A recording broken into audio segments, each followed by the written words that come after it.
Vamos a hablar de la ética, porque David Riesman tiene algo que hacer. La ética viene del griego. La moral viene de mores en latín, costumbres. La ética viene del griego, ethos. ¿Y ethos qué significa? Carácter. ¿Y qué es carácter? Bueno, se puede definir de muchas maneras, pero yo diría, para lo que nos interesa aquí en esta charla, carácter es el hábito de hacer decisiones difíciles. Por ejemplo, ¿tenemos o no el hijo? ¿Abortamos o no? ¿Cambio de empleo o no? ¿Me voy del país o no?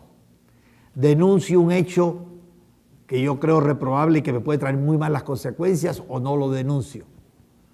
¿Me hago la operación donde me dicen que tengo el 50% de posibilidades de quedarme ciego o no? En fin, ¿emigro o no? ¿O defiendo a una persona atacada por malhechores al riesgo de mi propia vida o no? ¿Me dejo hundir con el barco en el naufragio para que se salven personas más débiles o no? Decisiones difíciles. Continuamente estamos enfrentando decisiones más o menos difíciles. La persona de carácter toma decisiones donde el hombre débil o la mujer débil rehúye tomarlas, escapa de las decisiones difíciles. Eso es el carácter que los griegos llamaban con el término ethos. Ahora, la ética tiene ciertas diferencias con la tradición moral, porque la ética es eminentemente individual. El hombre individual se enfrenta a decisiones difíciles, no la colectividad. El individuo es el que tiene que tomar decisiones difíciles. A veces se contradicen los principios éticos y los principios de la tradición morales. Yo nunca olvidaré cuando estudiaba en Alemania unas películas muy interesantes tomadas por la Gestapo sobre los juicios a los complotados contra Hitler para el 20 de julio de 1944, que costó la vida de 5.000 personas, que era la crema innata de lo mejor de la sociedad alemana. Y me acuerdo del mariscal von Witzleben, que le acusan, el juez, un tal Scheifler, que era un verdugo, se decía juez, le acusa a gritos de ser un traidor. Recuerden, para los germanos, traición es el peor de los pecados. Y él, porque quería matar a Hitler, al jefe, al caudillo de la nación, en una guerra a muerte, cuando los enemigos estaban a las puertas de Alemania. ¿Cómo se le ocurre hacer eso? Y él dice, porque más allá de la moral, visiten, que yo aprendí en mi patria, están los principios éticos cristianos a los cuales yo me debo, por encima de la tradición. Bueno, eso fue una decisión individual, por supuesto, fue ejecutado.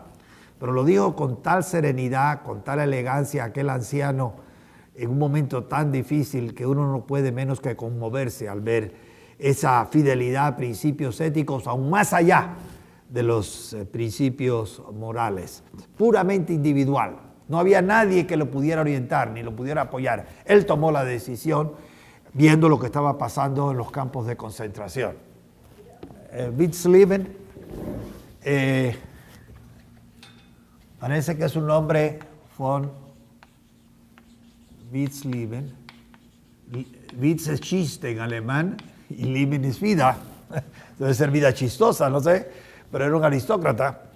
El mariscal von Witzleben. Ahora, Riesman tiene sobre eso otro punto muy interesante. Él dice que esta moral, esta ética individual, que por tanto no tiene el peso emotivo de lo tradicional,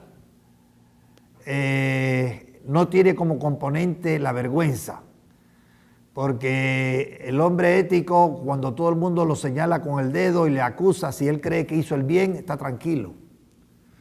Y viceversa, si todo el mundo lo aplaude, hay una novela muy bonita, Impaciencia de amar, de Stefan Zweig, que se refiere a un hombre muy condecorado en la guerra por su valentía y en realidad lo que quería era morir, suicidarse. No tenía el valor para suicidarse y entonces se arriesgaba para que lo mataran y no lo mataron por una decepción amorosa que había tenido. Y entonces era ridículo porque todo el mundo lo condecoraba y lo aplaudía y él en su interior se sentía mal porque no correspondía a lo exterior. Entonces la vergüenza no juega un papel en la ética. Lo que juega un papel grande en la ética es el sentido de culpa, según David Riesman. El sentido de culpa es cuando yo traiciono principios con los cuales me identifico, que he hecho míos y que aprendí de la niñez y que son pocos. Qué sé yo, un libro prestado se devuelve o no hay almuerzo gratis, entonces todo lo que yo tenga tiene que ser producto de mi trabajo o cualquier otra cosa. Y yo traiciono uno de esos pocos principios que han guiado mi vida. Me siento muy mal. Siento culpa. Al fin y al cabo, todo el mundo ha pasado en mayor o menor grado por eso, si no, no entenderíamos lo que es culpa. Si yo le he contestado mal a una persona que me quiere, digamos a mis padres, y le doy una mala respuesta, después me siento de la patada, como dicen en Guatemala. Igual cuando tú hieres a una persona que tú quieres, te sientes sumamente mal y por eso existe la petición de excusas, o en inglés hay una palabrita muy clara para eso, apologies, porque es la forma de neutralizar el sentido de culpa, que es lo más doloroso que existe. El sentido de culpa se da fundamentalmente dentro de la ética categórica. Tú tienes que hacer esto independientemente de las consecuencias. Y por eso la culpa en la tradición cristiana se identifica con el pecado. El pecado viene a ser culpa. ¿Por qué? Porque yo traiciono principios que yo creo que son verdaderos, que son correctos, que yo hago mío, que he internalizado. Y eso no se ve en los pueblos del Oriente que no son cristianos, pero se ve entre los judíos, se ve entre los cristianos, se ve entre los musulmanes. Recuerden que la tradición categórica es una que interioriza la moral, porque el criterio de si yo hago bien o mal no está afuera, no está en el aplauso, no está en la condena, que eso te lleva a la vergüenza, sino está en mi conciencia y solo yo sé lo que pasa en mi conciencia y lo que yo quiero hacer y Dios y nadie más. Entonces, Riesman llama a este tipo de hombre inner directed, orientado hacia adentro. Y según él, es el hombre, digamos, que hace una diferencia en la historia. Los selectos que decía Carlyle, o los selectos que decía también Ortega. Ortega decía que el hombre selecto o la mujer selecta era aquel que se exige más a sí mismo de lo que le exige a los demás. En cambio, el hombre masa es el que espera más de los demás de lo que espera de sí. Entonces, el hombre orientado hacia adentro es el hombre selecto, de Ortega o de Carlyle, el historiador.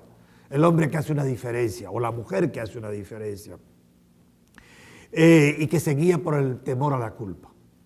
Y por cierto, Riesman tiene un tercer tipo de hombre muy debatible, que es el hombre que no tiene principios morales firmes, ni éticos tampoco, ni morales tradicionales, ni éticos.